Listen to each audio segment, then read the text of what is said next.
They defined the glitz and spectacle of the Las Vegas Strip. Siegfried and Roy, the ultimate showmen.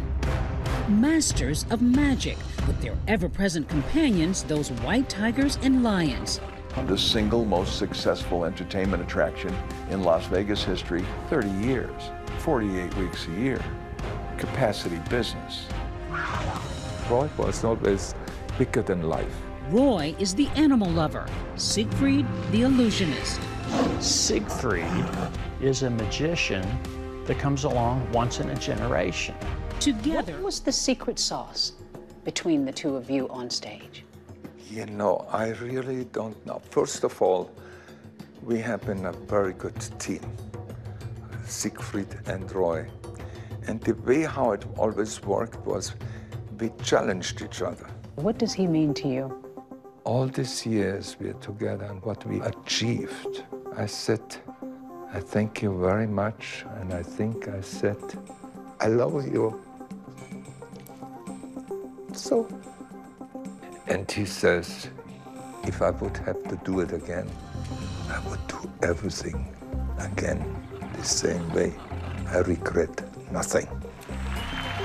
the show changing the face of entertainment on the Strip. It sort of transcended everything that Las Vegas had seen till then.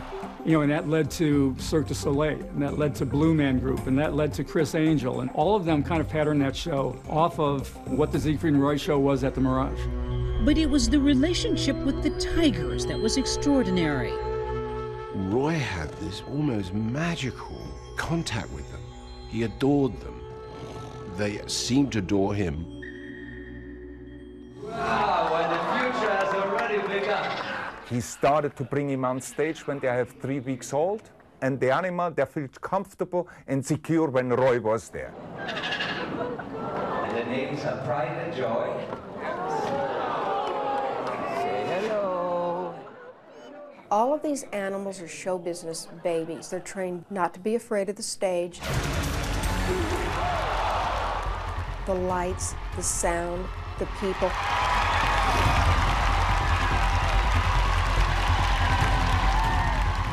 With 45 years working with animals on stage, there'd never been a serious accident until October 3rd, 2003. It was Roy's 59th birthday. The audience packed with A-listers and friends. What happened? All of a sudden I felt very, very dizzy and very blurry. And I couldn't really step my feet further, so I tripped and fall. You tripped and fell because you were dizzy? Yeah. Whatever the reason, Roy is now in a horrifying position. He is laying on the stage floor underneath Manticore, and the animal is not responding to him. The next thing we knew, the tiger was on top of Roy. Just take me back to that night as best you can. Manticore was waiting to get his jump up Roy's shoulder and get his treat. And Roy was there, and he said no to Manticore. No, no, no, no. And then Manticore went on top of him, and he looked around, and he didn't know, like in his face was, what's going on, what one? And then he grabbed him here, and he carried him where Roy, usually Manticore took. Manticore took Roy backstage. You were saying that Roy he collapsed even before this happened, and that Manticore was trying to help him off stage. Of course. The duo have always insisted it was a tragic accident, saying Roy had a stroke on stage, prompting Manticore to pick Roy up by his neck and pull him off stage, they say, for his safety. You really firmly believe that Manticore saved your life? Yeah, absolutely. And that he saved your life because you think you were already having a stroke?